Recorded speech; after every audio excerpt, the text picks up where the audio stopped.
Bonsoir à tous, à toutes.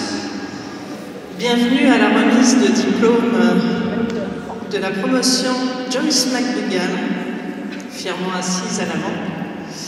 Promotion 2024 de l'école de psychologue praticien de l'Institut catholique de Paris au campus de Lyon.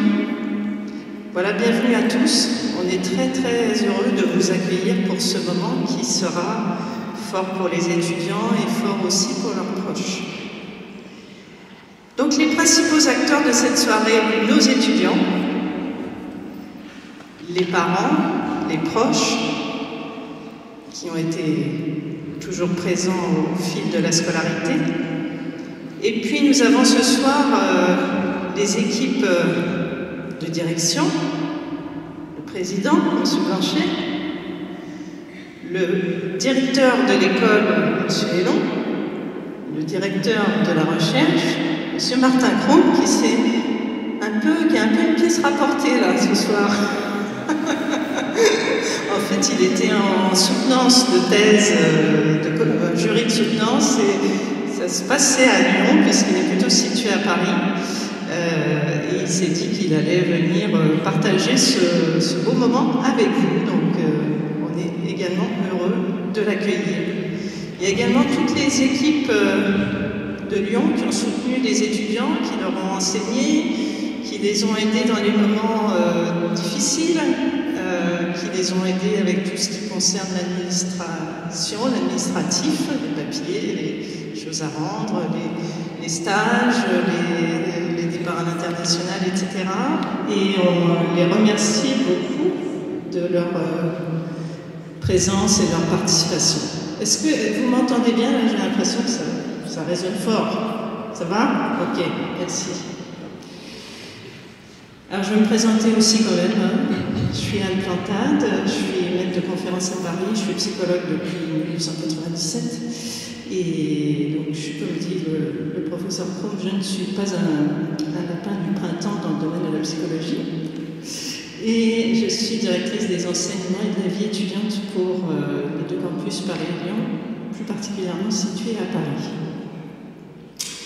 Alors, je vais introduire cette soirée par un petit discours. Mesdames et messieurs, chers diplômés, chères familles et proches, nous nous réunissons pour célébrer un moment unique, celui de la remise de votre diplôme de psychologue.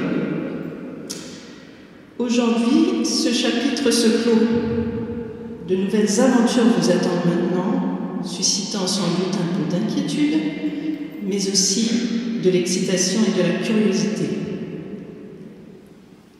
Avant d'entrer dans cette nouvelle tranche de votre vie, rappelons le travail et les défis que vous avez surmontés. Les cours de statistique, de cognitive, de méthode de recherche, le mémoire. Et là, vos proches vont enfin pouvoir vous retrouver parce que vous êtes sans doute un peu enfermés pendant une période de mémoire.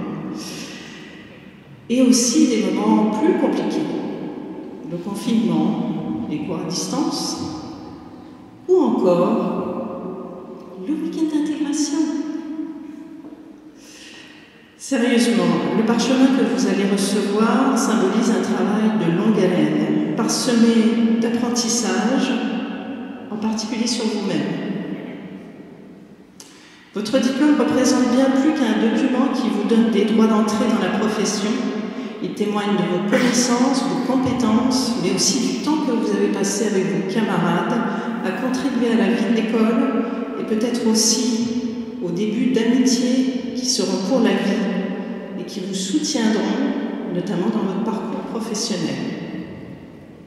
Dans cette école, vous allez partager des joies et des peines, des doutes et des réussites avec vos camarades et avec nous. Ces liens forgés dans les salles de classe, la bibliothèque, lors des moments de détente, sont peut-être aussi importants que les connaissances que vous avez acquises. Ce diplôme symbolise donc à la fois une réussite académique et personnelle, à laquelle les équipes de l'EPP sont émues d'assister. Ils sont là, ils sont dans la salle, ils sont sur l'estrade ici, et on est vraiment très heureux d'être avec vous dans ce moment-là. Ce diplôme marque aussi le début d'une mission significative, celle qui consiste à apaiser la souffrance humaine, à proposer un nouvel éclairage sur les situations de vie, sur l'entreprise et les relations humaines, avec empathie et compréhension.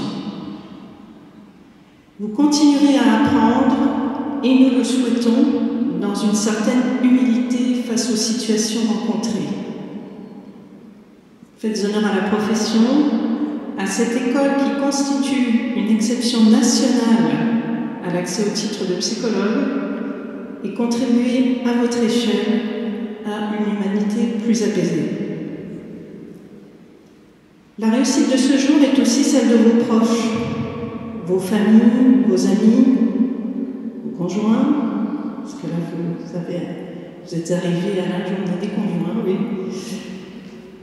Ils vous ont soutenu moralement, financièrement, ils vous ont encouragé dans vos rêves et ils ont contribué à les rendre possibles.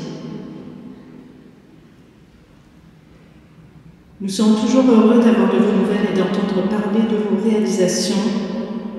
Toutes nos félicitations et bonne chance dans vos projets futurs.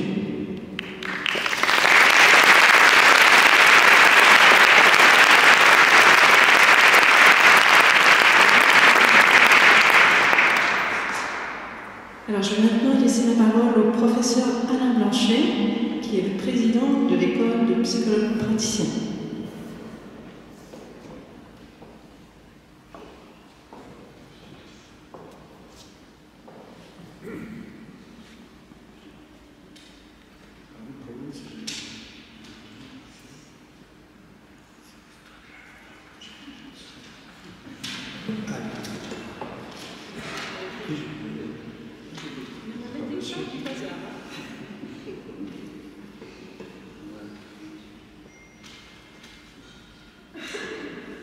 Excusez-moi pour ce temps.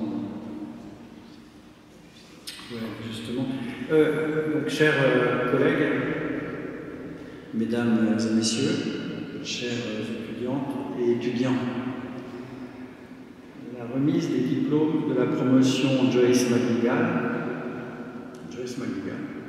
nous amène naturellement à évoquer le parcours d'une psychologue, psychanalyste hors norme, stimulante pour la discipline, dont le chemin a croisé les éminents premiers successeurs de Freud en Angleterre et en France dans la seconde moitié du XXe siècle.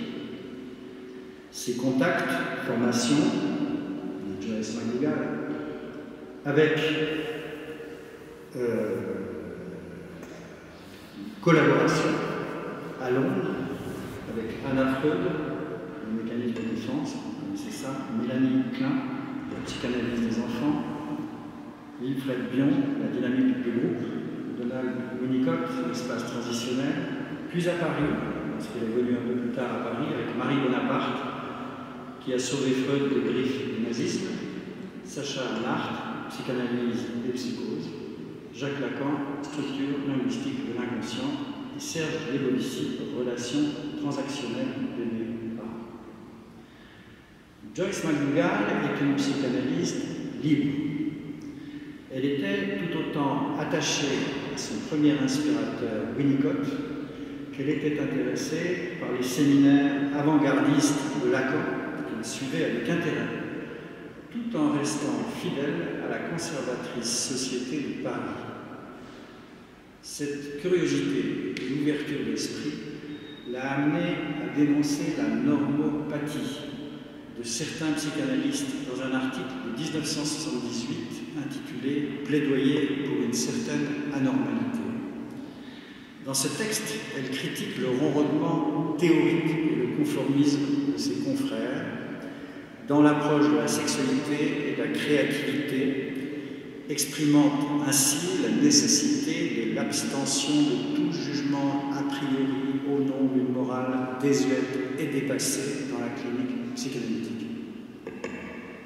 Mais son œuvre majeure et réunis dans un livre publié chez Gallimard. Il a pour titre « Le théâtre du je ». L'auteur marque ainsi sa conception personnalisée de la pratique et du corpus conceptuel de la psychanalyse en évoquant ce qu'elle nomme également le théâtre interne. Que signifie ce nom donné à ce qui est plus couramment nommé par la psychanalyse appareil psychique? Il traduit clairement l'influence de Winnicott, pour lequel il existe un troisième espace entre le monde subjectif interne et le monde objectif externe, qu'il nomme l'espace potentiel. Typiquement, le jeu chez l'enfant, comme chez l'adulte, consiste à mettre en scène cet espace potentiel. Dans un jeu, un enfant peut prendre une pierre, la poser sur un carton et dire « c'est le chat qui est sur la table ». Il forme un symbole, un langage, une pensée, comme l'a montré Jean Piaget. La psychanalyse anglo-saxonne met l'accent sur ce lieu imaginaire, fantasmatique et ludique, qui donne des accès précieux à la subjectivité du patient, mais également à celle du thérapeute.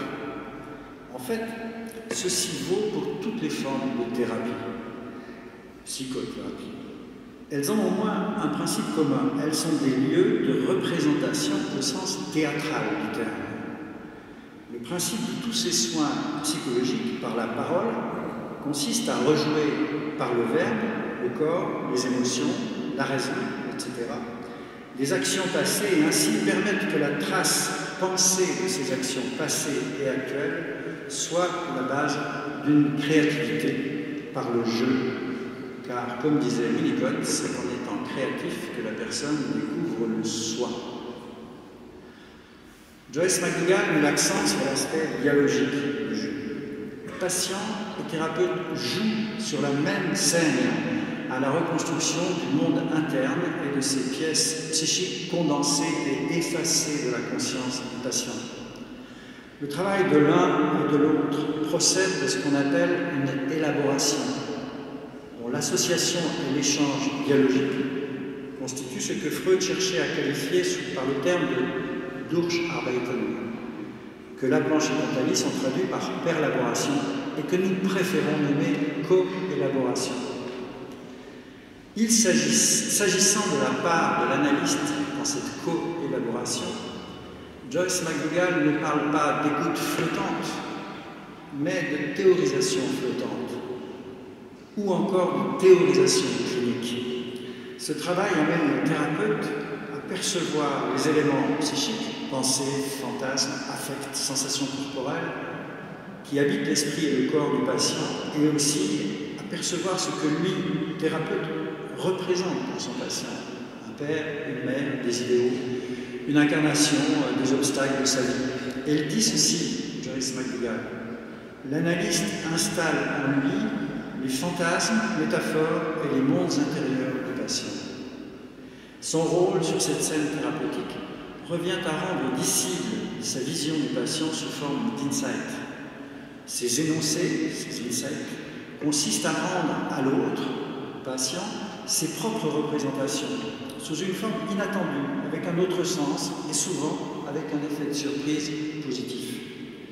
Si ces interventions, qui viennent par à coup, sont énoncées au bon moment et avec pertinence, la co-élaboration clinique porte ses fruits. En effet, le soi initial du patient, clivé, contradictoire, ou marqué socialement, reste obscur et préoccupant pour le moi souffrant. En un sens, Joyce McDougall laisse penser que les effets du travail psychothérapeutique reviennent à constituer un rapport à soi différent et participer à la construction d'un soi renouvelé. Le moi et le soi constituent donc des instances psychologiques essentielles dans la psychanalyse que pratique Joyce McDougall. Qu'est-ce que ça signifie? Le moi n'est pas le soi. Le soi est l'objet d'une visée. Le moi, c'est le sujet qui vise, c'est le moi.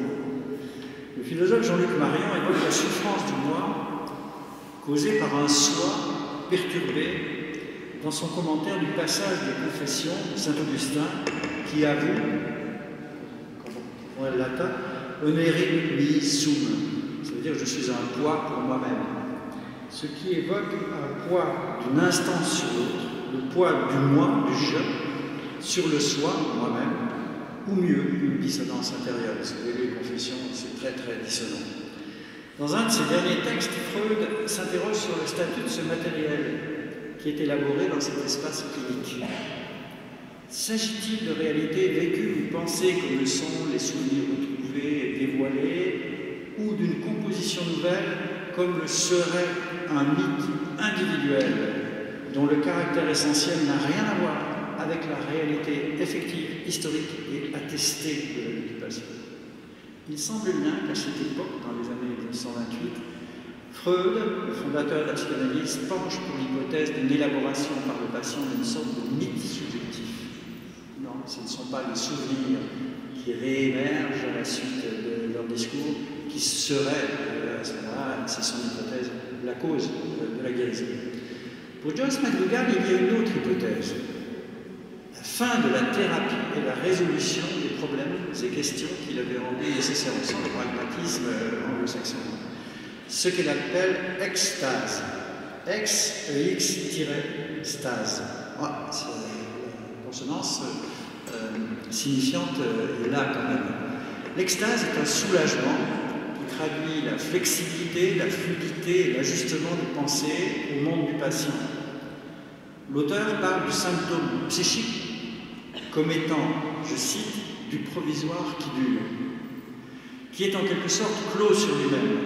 Le patient souffre d'enfermement en soi. Ce blocage, sans écoulement possible, accentue une pression qui provoque la douleur, comme le ferait une stagnation du sang ou stase sanguine due à une insuffisance veineuse. La guérison est donc une extase, comme l'est, dit-elle, toute action créative qui libère et soulage dans la discussion, l'intervention dans les colloques et l'écriture d'articles de livres. L'attitude empirique active du thérapeute se doit de faire fi d'une adhésion passive à une doctrine conceptuelle et spéculative. Par contre, elle doit être poursuivie nécessairement d'un travail de réflexion après coup. Ce travail post-séance, si vous faites ce genre de pratique, dit-elle, ses conseils sont les suivants, vise à mettre de l'ordre dans les mouvements incoatifs, c'est-à-dire qui annoncent un commencement, coatif, qui annonce un commencement, une métamorphose, et qui, je cite, caractérise la nature mystérieuse du processus créatif. Il participe à la mise en cohérence des signes et indices qui émergent dans la séance concrète et joue un rôle d'organisateur éventuel dans la construction qui s'élabore dans le temps clinique. Le patient, accompagné, construit son exosquelette psychologique, son espace de protection et de sécurité qui garantit l'innocuité de ses actes et de ses pensées. Pourquoi employer ici cette métaphore d'exosquelette? J'ai mis là parce que je pense que ça attire l'attention. Parce que cette notion de sécurité psychique est étudiée par le philosophe Daniel Dennett. Il évoque les fonctions d'autoprotection, d'autocontrôle et d'autodéfinition qui régissent le monde vivant. L'organisation de Bernard l'Ermite, comme de la fourmi, ne requiert aucune représentation de soi. Parce que la coquille protectrice pour l'un et l'accomplissement du projet communautaire pour l'autre, la fourmi, assure la totalité de ses fonctions. Dennett note que les humains ne disposent pas de telles organisations qui font de chaque membre un petit agent semi-indépendant qui, comme un automate, accomplit ce qu'il a à faire. L'environnement humain, outre la nourriture, l'abri, les congénères, contient essentiellement des mots. C'est pourquoi ces fonctions de protection, de contrôle et de définition sont accomplies au moyen du langage. Le langage, dit-il, tisse des toiles signifiantes à partir de ce que nous concoctons et contrôlons dans les histoires que nous nous racontons à nous-mêmes et que nous racontons aux autres. Et comme nous ne pouvons pas envisager délibérément quelle narration faire et comment les faire, nous subissons en quelque sorte ces tissages innombrables que nous élaborons, ce qui fait dire à Dennett, je cite, « Nos récits sont tissés, mais pour la plus grande part, nous ne les tissons pas. Ils nous tissent. Notre conscience humaine et notre ipséité narrative en sont le produit, non la source. Ipséité, c'est-à-dire l'identité de soi. Si ces chaînes de narrativité apparaissent comme venant d'une seule source, c'est qu'elles contribuent par leurs effets sur les destinataires à poser un centre de gravité narratif, le soi. Le risque de l'essentialisation des instances psychologiques est réel, le risque. Le moi, le soi, l'inconscient, le ça, etc. ne sont pas des substances, mais sont des fictions.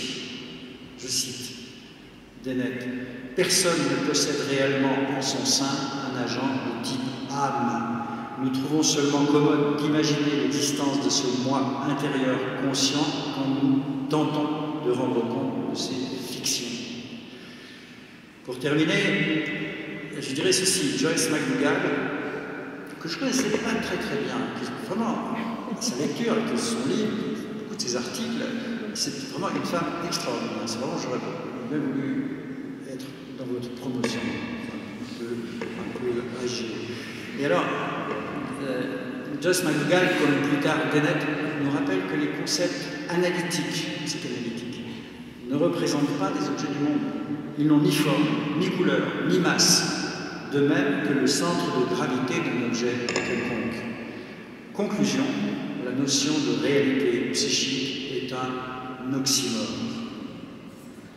Pour terminer, conformément aux apports de ces deux auteurs, nous dirons que la clinique psychanalytique est une pratique de la subjectivité co-élaborative sur la scène du théâtre du jeu. Je vous remercie et je souhaite à nos étudiantes et étudiants un avenir radieux.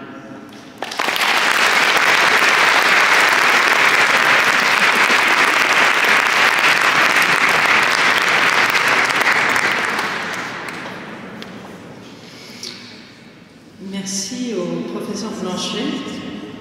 Si vous n'avez pas tout suivi, pas tout compris, même les nouveaux psychologues, c'est normal.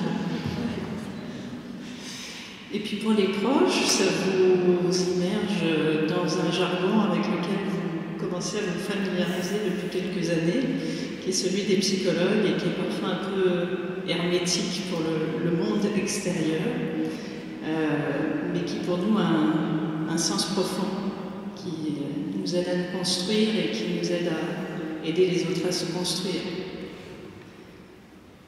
La promotion Joyce McDougall, c'est une femme, c'est une promotion avec un nom féminin.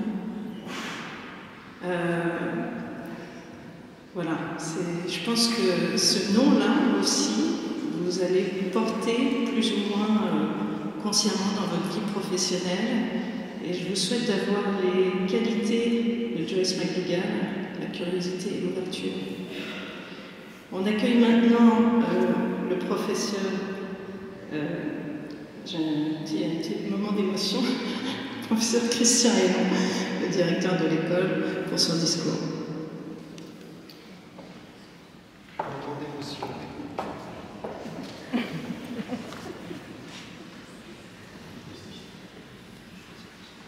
C'est émouvant et impressionnant d'être face à vous, effectivement. Merci, chers collègues Anne Montade, pour la direction des enseignements et puis l'enchaînement de nos interventions. Merci, cher ami président et professeur Alain Blanchet, pour ce remarquable exposé synthétique sur Joyce McDougall. Je vais finalement y faire écho et le prolonger d'une manière plus succincte, j'espère, non pas moins hermétique, donc j'espère être hermétique, mais je pense d'une manière plus allusive. Il va être question, et nous sommes pas concertés, de théâtre, il va être question de moi et de soi, il va être question d'ipséité, il va être question de visée et de métamorphose dans mon court propos. Chers et chers diplômés, je dis deux fois chers parce que j'ai une collègue féministe qui tient à ce qu'on distingue le cher et le cher sans eux. Alors je pourrais vous faire en parole inclusive, mais c'est un peu chers et chers diplômés, vous êtes là? Bien silencieux, bien attentifs, bien présents. Chères étudiantes et étudiants de la profession, de la promotion, Joyce McDougall. Chers et chers collègues, alors parmi les collègues, il y a bien sûr mes très chers et chers collègues de l'équipe pédagogique, enseignante, administrative, etc., de l'école de psychologue praticien à Lyon, mais aussi parmi les chers et chers collègues, il y a vous, promotion Joyce McDougall, nouveaux diplômés, puisque nous sommes désormais collègues et compagnons en psychologie. Voici donc venu le moment tant attendu pour lequel vous avez travaillé d'arrache-pied pendant 5 longues années et parfois plus. Ce n'est pas rien 5 années, c'est un 5e, voire un peu plus de votre vie. Un 5e de ma vie, ça représente beaucoup plus de temps que 5 années. 15 années pour moi, c'est 5 années pour vous. C'est un 5e de votre vie, en un âge de la vie qui de plus compte double, car il est, selon le psychologue Karl Mannheim, l'âge de la cristallisation identitaire, le moment où se constitue ce qui sera au cœur de l'identité qui sera la vôtre pour les 20, 30, 40, 60, 70 années qui viennent. Donc ce n'est pas rien ce 5e de votre vie. Voici donc une page qui se tourne, comme on dit, et pas n'importe laquelle, celle de l'entrée dans une profession à la transmission de laquelle j'ai l'honneur, mais aussi la responsabilité d'œuvrer après y avoir consacré ma vie. En cet instant, nous vivons un moment de passage, passage d'âge en âge pour vous, passage de témoin pour nous, pour moi. Or, tout passage est à la fois début et fin. Fin de quelque chose, début d'autre chose.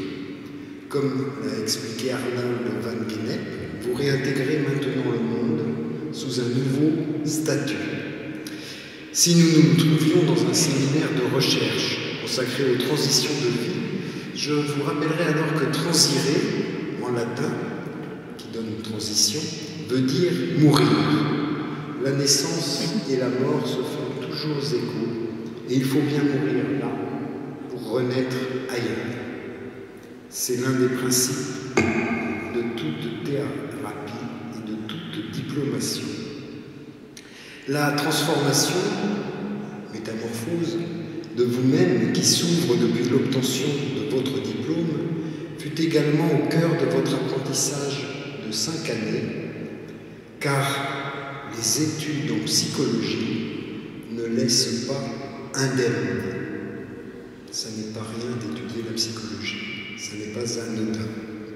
À cette transformation de soi qui mobilise ce que Paul Ricoeur a nommé ipséité, on vient d'en parler, s'ajoutent alors les ingrédients de toute transition de vie. La transmission dont vous héritez, certes, et dont témoigne ce diplôme, mais aussi la transgression que vous oserez afin de devenir les psychologues de demain et de fabriquer la psychologie d'après-demain, dont le monde a tant besoin. Joyce McDougall, d'ailleurs, avec son concept de normopathie, se révéla éminemment transgressive à l'égard des représentations de la sexualité en vogue chez les psychologues et psychanalystes de son époque. On ne crée en effet qu'aux marges et jamais dans les sillages, et c'est ce que je vous souhaite. Votre transformation, non seulement de vous-même, mais aussi de vos héritages, supposera également des transactions identitaires, dont les premières sont en cours, avec votre entrée dans une pratique professionnelle que je vous souhaite autant passionnante que fructueuse. Encore faudra-t-il que ces transactions puissent être orientées en fonction de ce que l'on nomme transcendance, car l'immanence ne suffit pas aux générations montantes dont vous faites partie. Ce qui caractérise votre génération, c'est que vous êtes fort sensible à l'absurdité ambiante qui fait monter en vous un âpre désir de sens. Vous êtes fort sensible à ce que j'appellerais l'éco-lucidité qui appelle au sursaut de conscience et d'action. Vous êtes fort sensible à l'intelligence artificielle qui transforme déjà le métier de psychologue, beaucoup plus au Japon qu'en France.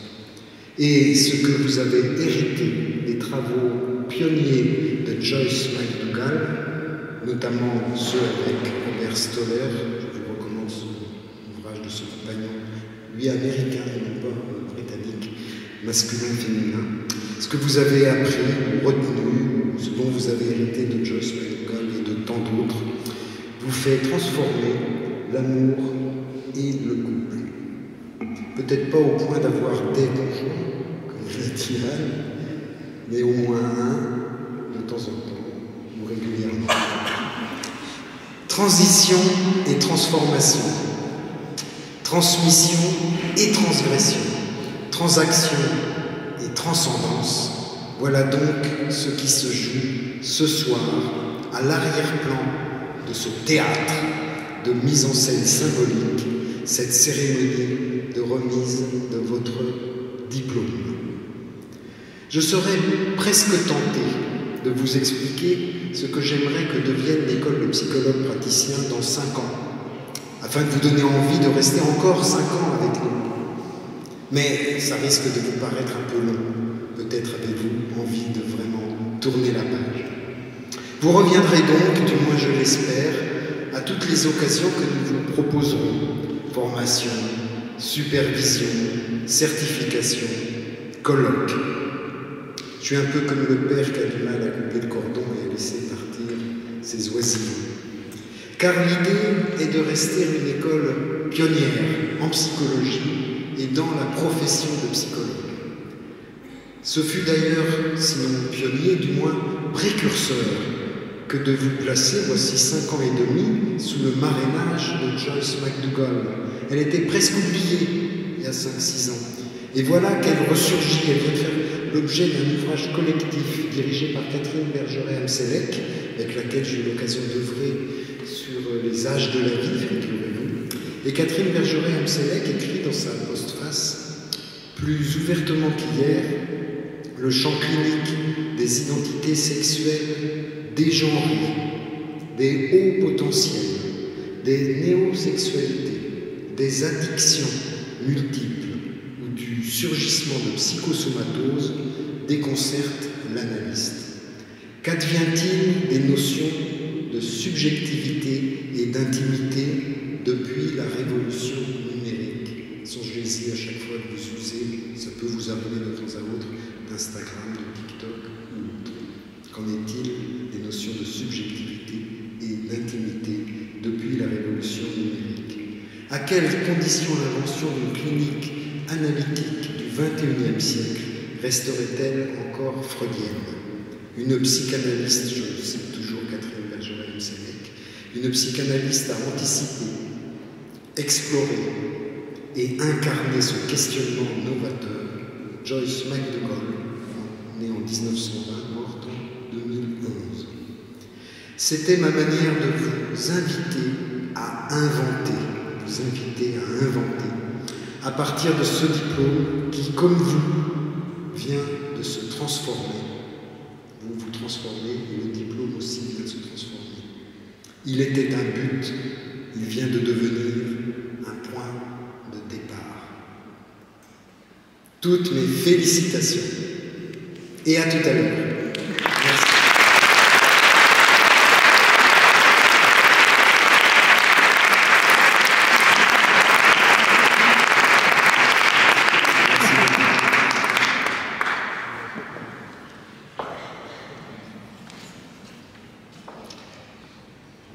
Merci donc à Christian Héon qui nous a parlé de la transformation, de celle que vous avez vécue dans les 5 dernières années, dont vous avez fait l'expérience intime et que vous pourrez favoriser auprès des patients par ce vécu intérieur également.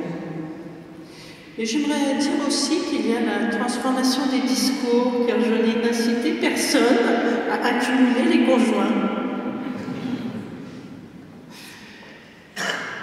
Nous allons maintenant passer, après avoir parlé de transformation et de co-élaboration de cette transformation dans l'espace thérapeutique, à l'intervention de nos alumni. J'appelle dans un premier temps Lise Chilotti.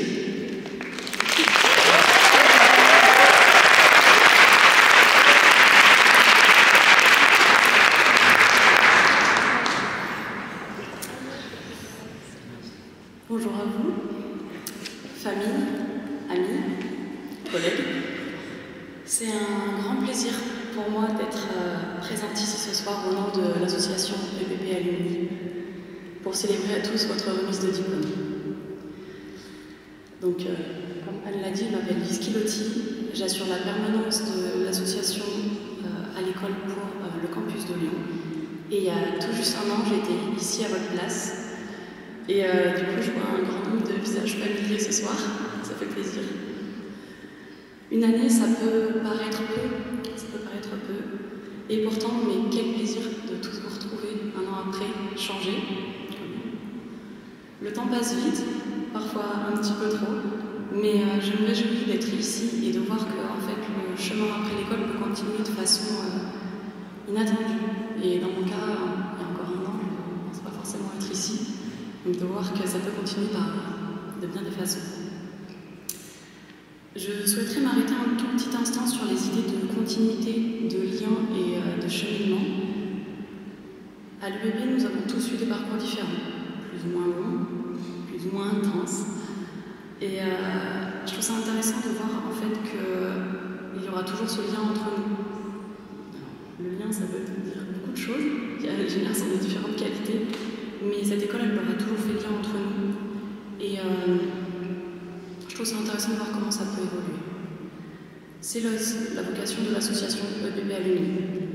Être ensemble, rester connectés, se rencontrer, échanger, s'entraider. Aussi. Il faut un petit peu de temps en temps aussi. Et il y a des liens qui sont plus étroits que d'autres. Et je suis ravie de pouvoir parler un petit peu de l'association qui justement va permettre en fait ce maillage entre nous. L'EPP Alumni, qu'est-ce que c'est un petit peu concrètement? C'est avant tout plus de 4800 membres en France et à l'étranger qui vont proposer des moments de convivialité, d'échanges sur les pratiques, des systèmes d'emprunt, de tests au quotidien pour les actions très concrètes, une aide à l'emploi, des petites annonces et bien d'autres missions que vous aurez peut-être l'occasion de découvrir dans les prochaines années. Ou moi. Voilà. Si cela n'est pas déjà fait pour certains d'entre vous, là c'est l'aspect un peu plus concret de la chose. Vous pourrez dès demain vous connecter à votre compte EPP Alumni. Alors pour cela, on va vous envoyer par mail à tous sur vos adresses Psychocrate ou autre une clé d'activation. Elle sera a priori dans vos spams, donc si vous voulez pensez à regarder. Vous allez recevoir cette clé et vous serez guidé, c'est très instinctif pour activer à tous vos comptes. En tant que diplômé, mais pas en tant qu'étudiant, si certains avaient déjà créé leurs espaces avant ça. Et si un problème persiste, n'hésitez pas, vous nous écrivez à l'adresse tout collé ancien Lyon, ancien avec un S, psycho-prate.fr. Et normalement, celle-là, vous les connaissez à peu près. Vous avez sans doute bien des choses à penser ce soir, donc je pense que ce ne sera pas forcément l'information que vous allez retenir en premier, mais ça peut être vraiment une occasion de rester tous ensemble. Mais vous allez recevoir par mail un tutoriel d'explication. Dedans, il y aura toutes les adresses nécessaires et un peu un petit guide à suivre si jamais vous avez besoin d'aide pour cette connexion. Donc ça, c'est pour la partie un peu administrative. L'inscription au sein du réseau Alumni est sans engagement, valable à vie. Et ensuite, c'est à vous de vous y investir à la hauteur de vos envies ou vos besoins. J'ai évoqué il y a quelques instants l'idée de continuité au-delà de l'école. Et pour appuyer mon propos, je souhaiterais maintenant inviter Agathe et Axel à me rejoindre pour vous présenter le prochain événement de l'association EPP Alumni. Belle soirée à vous tous.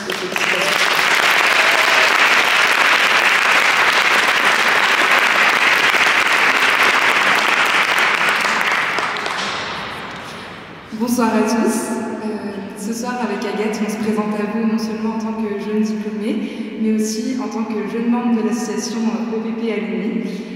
Pour ceux qui nous connaissent, sinon on ne s'est toujours pas lassé de s'engager dans les associations de l'école. Et ce soir, on vous prend quelques petites secondes, comme après chaque fin de cours, pour vous présenter le prochain événement de l'association. Du coup, je vais faire l'annonce. Prochain événement, eh bien, ce sera l'apéro lyonnais. Donc en fait, l'objectif, c'est qu'on se réunisse tous ensemble, de faire un bon moment et prendre un petit apéro. Alors j'ai des arguments pour vous motiver à venir et vous avez intérêt à venir. L'objectif, en fait, c'est vraiment qu'on passe un moment convivial entre tous les amis. Donc il y aura beaucoup plus de générations, de promotions. Donc c'est l'idée de revoir soit vos anciens collègues, de découvrir de nouvelles promotions et puis aussi faire du réseau. Et l'argument qui va vous motiver à venir, c'est qu'on offre la première tournée et les planches. Du coup, on vous donne l'annonce en avant. Rendez-vous le 11 avril à 19h et on vous donnera toutes les infos par lien dans la communication. Ah oui, et si vous ne l'avez pas fait, inscrivez-vous sur Facebook aussi. C'est comme ça que vous partagez l'info. Merci beaucoup.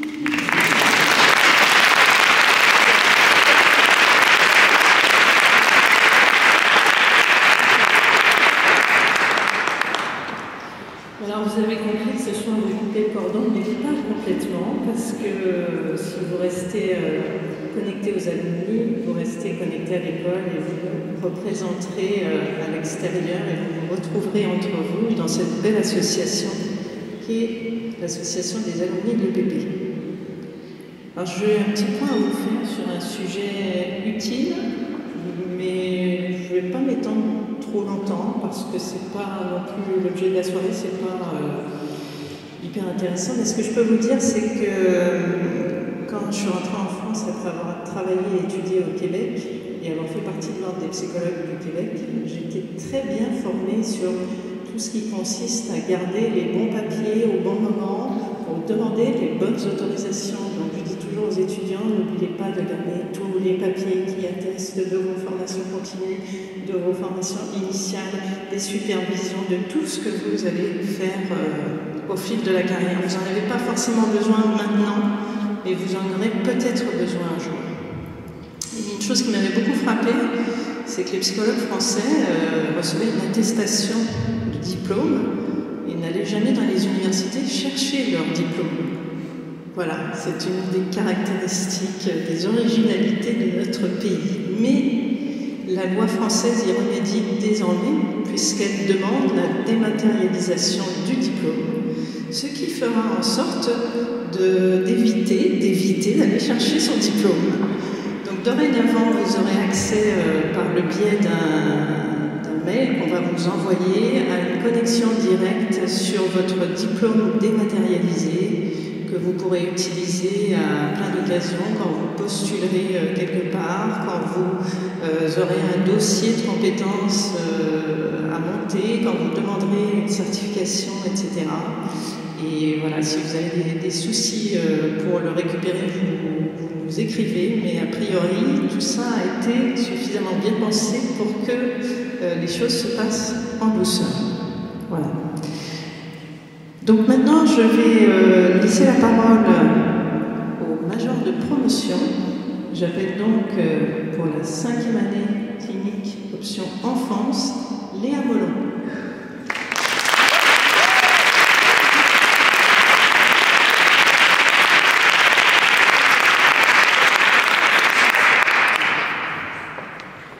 Bonsoir à tous. C'est avec une immense joie, beaucoup de fierté et encore plus d'appréhension que je me tiens devant vous ce soir. Il y a 6 ans, je commençais tout juste à toucher du doigt mon rêve d'entrer à l'école de psychologue praticien, et pourtant j'ai l'impression que c'était hier. Il m'est donc tout d'abord important de remercier l'UPP pour la confiance qu'elle m'a accordée suite au concours de 2018 et pour son accompagnement tout au long de ces 5 ans. Ce que je retiendrai particulièrement, ce sont surtout les rencontres, D'abord avec Léa Perrard, ma grande amie de promotion. J'ai beaucoup appris d'elle, de ses réflexions, de son travail, de son approche parfois différente de la mienne. Et en plus de travailler ensemble lors de nos travaux de groupe avec Célia, nous avons appris à nous connaître et à nous soutenir quotidiennement. Et elles ont beaucoup de mérite, car elles ont su supporter mes légères tendances psychorigides et tyranniques à ne pouvoir laisser aucune faute dans nos écrits. Alors je les remercie pour tout ça et je leur souhaite bien évidemment le meilleur pour la suite. Je suis aussi reconnaissante de faire partie de la promotion McDougall, qui a su être vraiment dynamique et source de débat, de réflexion tout au long de nos apprentissages. Je ne pourrais pas parler de ces 5 années d'études sans évoquer les professeurs qui les ont marqués. Je ne peux évidemment pas tous les citer, mais je tenais à remercier particulièrement Elodie Barra, ma directrice de mémoire, qui a su me faire confiance dès le début de mon projet et en m'accompagnant jusqu'au bout. J'aimerais également remercier Anaïs Restivo, qui a été une superviseuse très étayante en nous apportant des questionnements fort intéressants quant à notre pratique, à notre devenir de psychologue. Je tenais aussi à remercier Marie Bouchard pour ses cours passionnants sur le psychotraumatisme, qui m'ont donné envie d'en apprendre et de me former davantage sur le sujet pour la suite. Et enfin, je remercie Aurélie Vitoz, que nous avons connue pour son cours sur l'entretien clinique. En effet, je travaille aujourd'hui en centre de détention auprès de patients auteurs de violences sexuelles et j'ai gardé en mémoire beaucoup de ce qu'elle a pu nous transmettre. Notamment quand je suis en entretien et que je meurs d'envie de dire à mon patient « oui, je comprends ». Je me rappelle les mots de Madame Vitoz pour différencier l'empathie de la sympathie. Alors dans ces moments-là, je dis plutôt « j'entends ». Et effectivement, ça sonne plus juste. Autre que mes professeurs, j'aimerais remercier mes maîtres de stage, notamment Aurélie Sartor, psychologue clinicienne à la protection judiciaire de la jeunesse. Elle a su m'ouvrir à l'approche systémique avec des outils pertinents et m'a aidé à trouver ma place au sein de l'équipe. Elle m'a aussi montré l'importance de prendre soin de soi, de travailler sur soi, étant notre propre outil de travail. Et c'est un réel plaisir d'apprendre encore à ses côtés, notamment lors d'intervisions. Pour conclure ce discours, j'aimerais remercier mes proches, mes amis, ma famille, et surtout mes parents qui m'ont toujours laissé libre de mes choix et qui m'ont soutenu coûte que coûte pour que j'intègre cette école. Je remercie particulièrement papa, car il est là ce soir. Il est gestalt thérapeute et il est pour moi un modèle très important. En plus, il m'a toujours rassurée durant ces dernières années en me disant, avec toute objectivité bien entendu, que je serais une super psychologue. C'est avec beaucoup d'émotion que je le remercie ce soir, car l'année dernière, mon père a pris sa retraite et fermé son cabinet, l'année où j'ai eu mon diplôme. Je sais que ça a été une période difficile pour lui, une période de deuil, finalement. Alors j'aimerais lui dire, ne t'inquiète pas, papa, je prends la relève à ma manière. Bon, pour quelqu'un qui a fait son mémoire sur les transmissions transgénérationnelles, vous me direz que c'est pas très étonnant. Merci à vous de m'avoir écouté et je souhaite à tous mes camarades de promotion, collègues, de très belles carrières de psychologue, en citant les mots d'Irving Yalom dans son livre L'art de la thérapie. Des mots très simples, mais qui résonnent tout particulièrement pour moi, qui résonneront, j'espère, pour vous. Je le cite. « Sans relâche dans cet ouvrage, j'insisterai sur le fait que votre meilleure source d'information réside dans vos propres sentiments. » Bonne soirée à tous.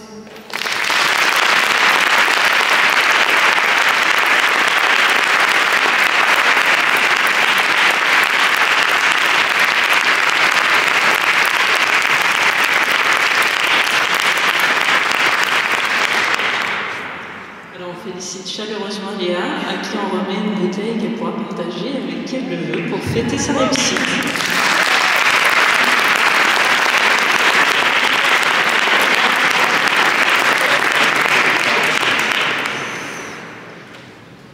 Alors, poursuivons avec nos majors de promotion. J'accueille maintenant Maëva Ouzounian pour les 5e années, option situation limite. Pardon.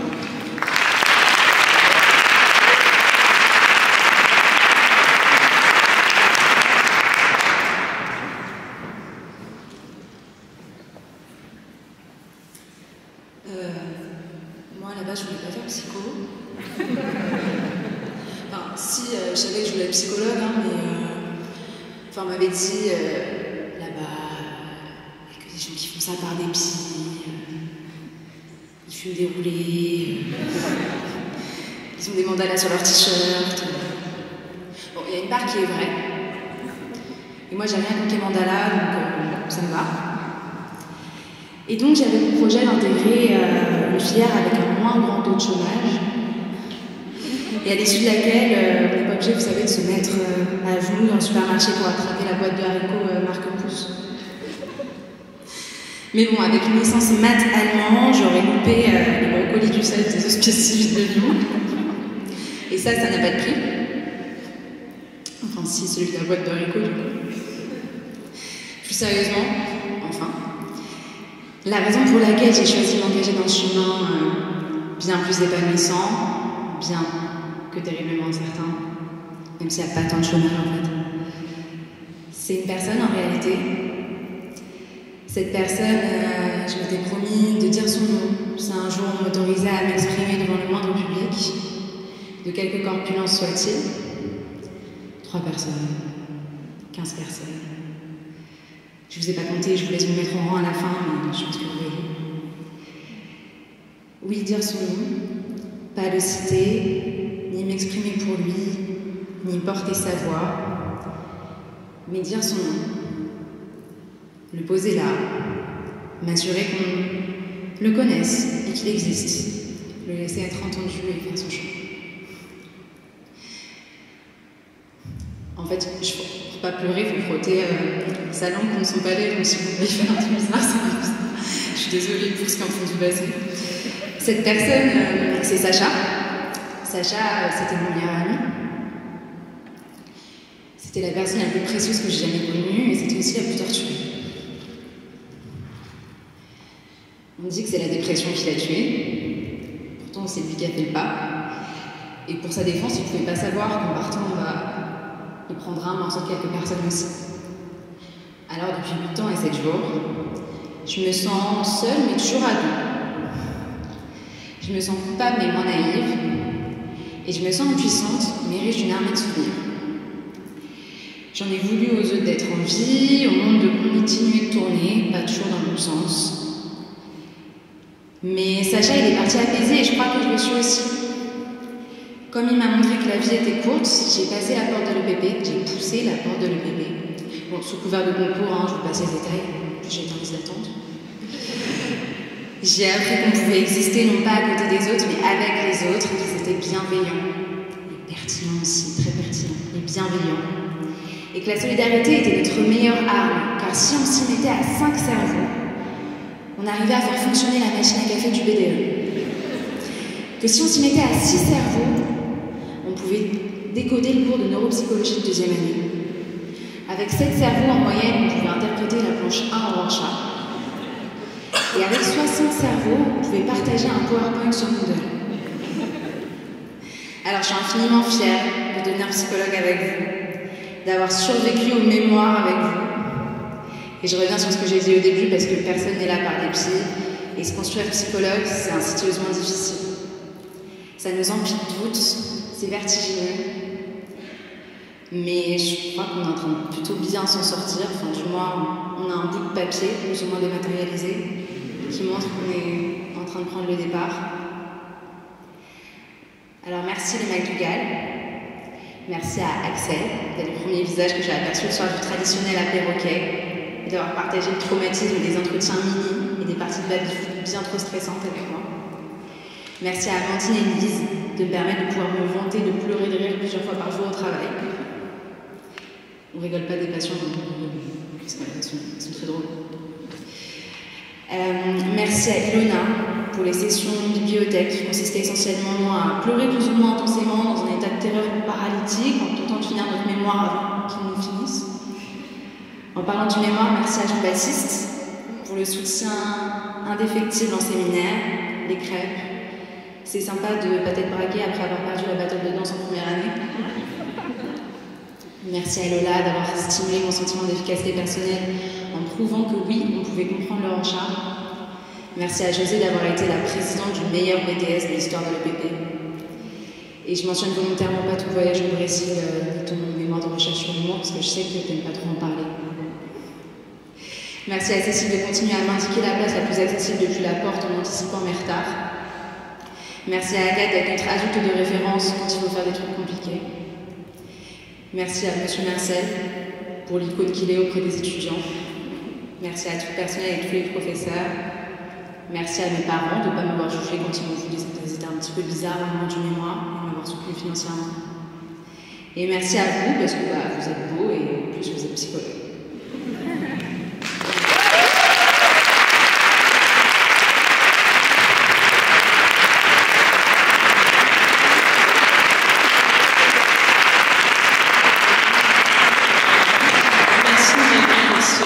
Témoignage à la fois touchant et drôle, il faut le faire, de pouvoir faire les deux. Et puis on lui souhaite bonne route et on lui donne une bouteille qu'elle partagera avec 6, 7, 60 cerveaux. Non, une bouteille ça va être un peu court.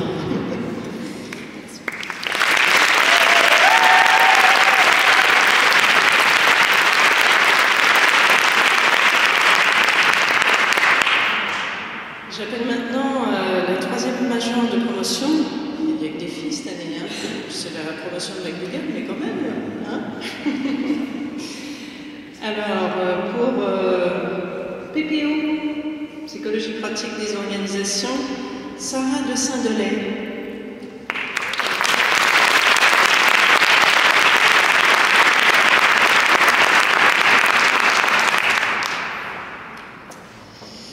Alors bonsoir à tous et à tous, je suis très heureuse d'être ici ce soir pour partager cette réussite avec vous.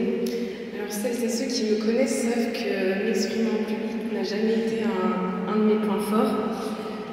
Effectivement, qui aurait cru que la petite Sarah timide aurait fini ici aujourd'hui psychologue diplômée à faire un discours devant toute sa promo. Alors oui, devenir psychologue n'a pas toujours été une évidence, alors accrochez-vous, mon parcours n'est pas le plus simple. Pour la petite anecdote, au lycée, je ne savais pas si je souhaitais aider les animaux, les êtres humains, dans mon futur travail. Donc pour prendre une décision, j'ai fait le choix d'écouter mon rêve d'enfant, qui était de devenir vétérinaire. Donc j'ai intégré une classe préparatoire aux grandes écoles. Il m'a fallu un mois pour comprendre que je ne survivrais pas à ces 2 années de préparation au concours.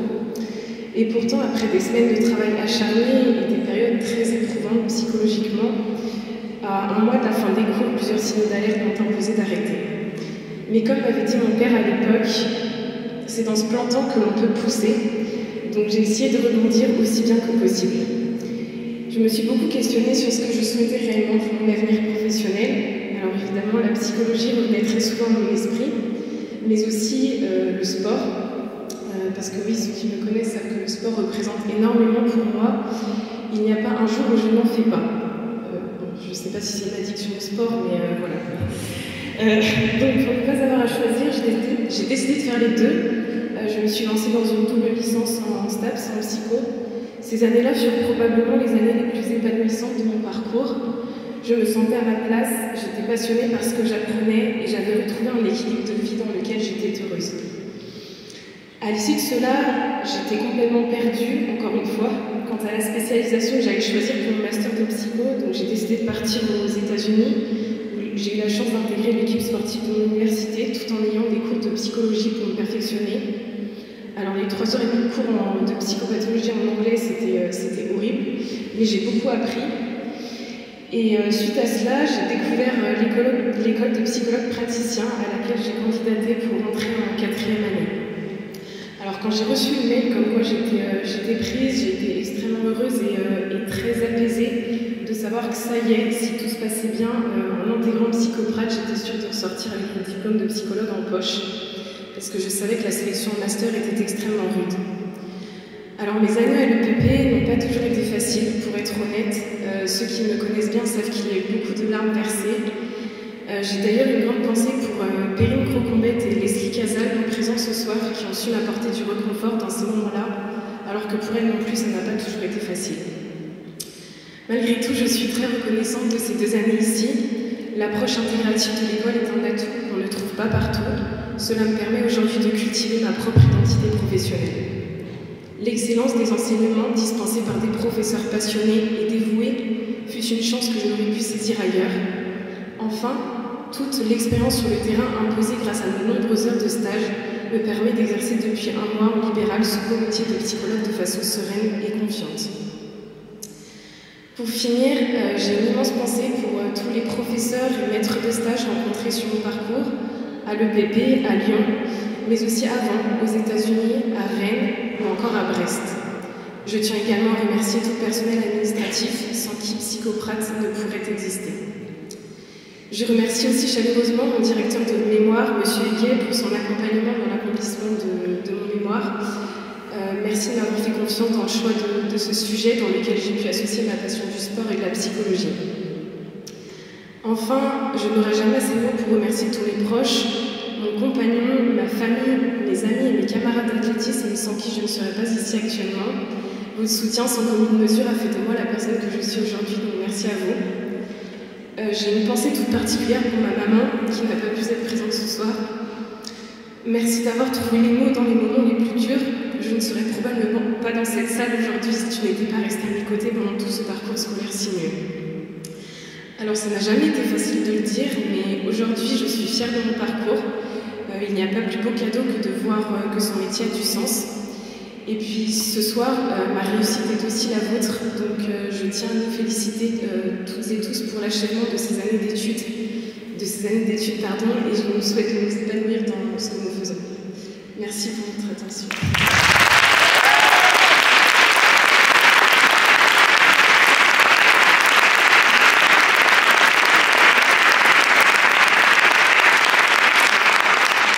On félicite chaleureusement Sarah pour sa réussite.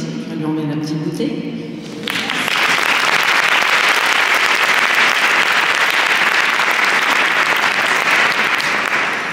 S'il n'y a pas de copyright du côté du papa de Sarah, je pense que j'emprunterai, si j'avais le chemin m'y amène en tant que parent, la boutade, la phrase qui consiste à dire que se planter, c'est commencer à pousser, c'est ça? Voilà. Merci à nos agents de promotion qui ont travaillé dur pour mériter cette place. Et maintenant, nous allons remettre les diplômes de la promotion Joyce McDougall. Donc, quand vous recevez votre diplôme, petit détail technique, vous allez, s'il vous plaît, dans la salle qui est au fond, sur la droite, de façon à ce qu'on puisse vous réunir pour prendre la photo de groupe. Je pense que ça sera un beau souvenir. Donc, assurez-vous de tous bien être dans cette salle.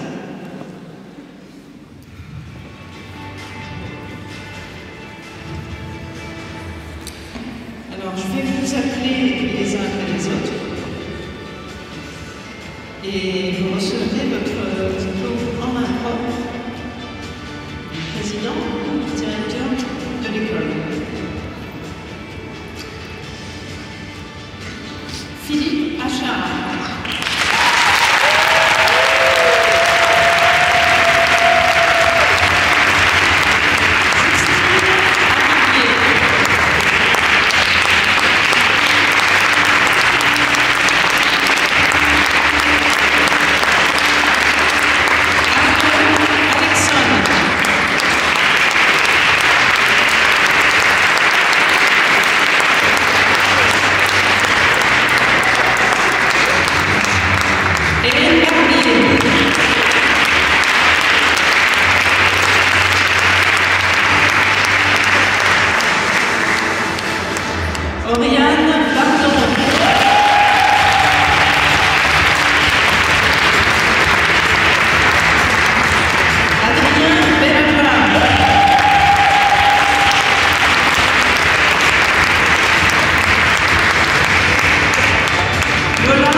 Elsa Dumoquier.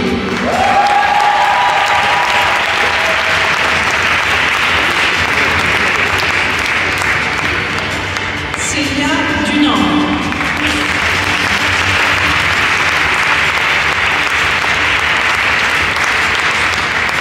Roman Duprat qui n'est pas là.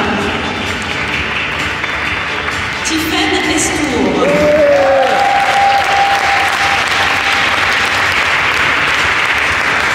Anaïs Frangé-Pirin.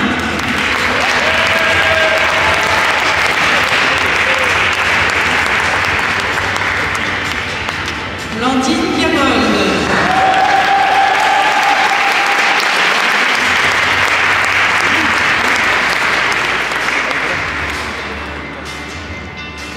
Lavinia Garde qui n'est pas là. Pénélope Gillet.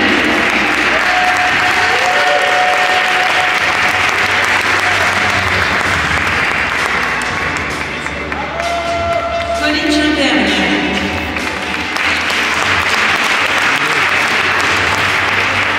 Chani Luc qui n'est pas là. Anissa Hadj Abdallah qui n'est pas là. Emma Genet. Nina Julien, qui n'est pas là. Axel Cobellet.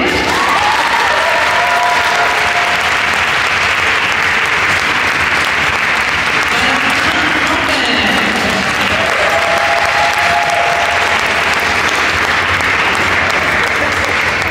Clémence Lecomte.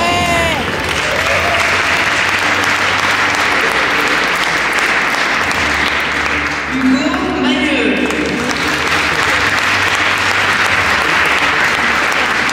Cécile Mathieu.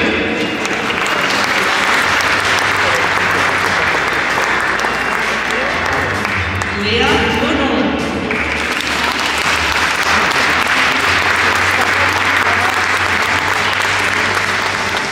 Quentin Morer.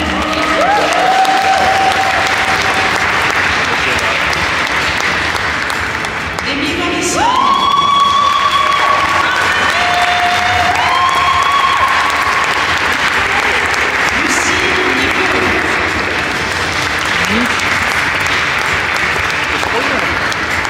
Jeanne Nocturne.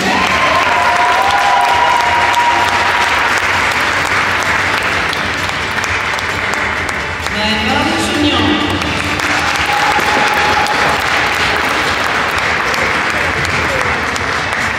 Elora Palais qui n'est pas là. Éléonore Penel.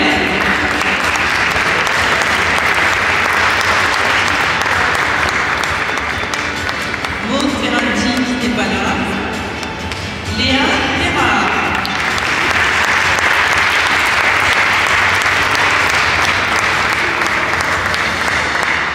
Jérôme Trotta.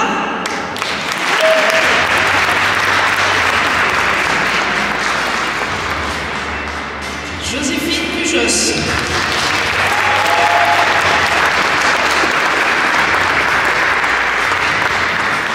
Mathilde Paguin.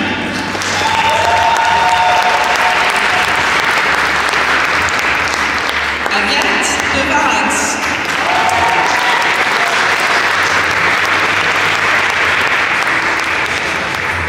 Maude Sabatier.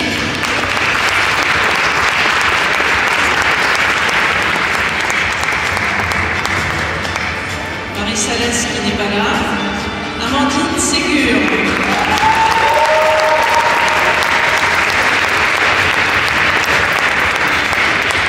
Marcos Correa qui n'est pas là. Lisa Thomas.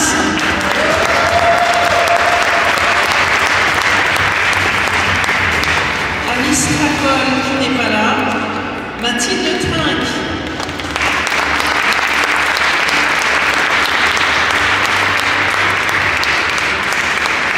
Cyril Trigance.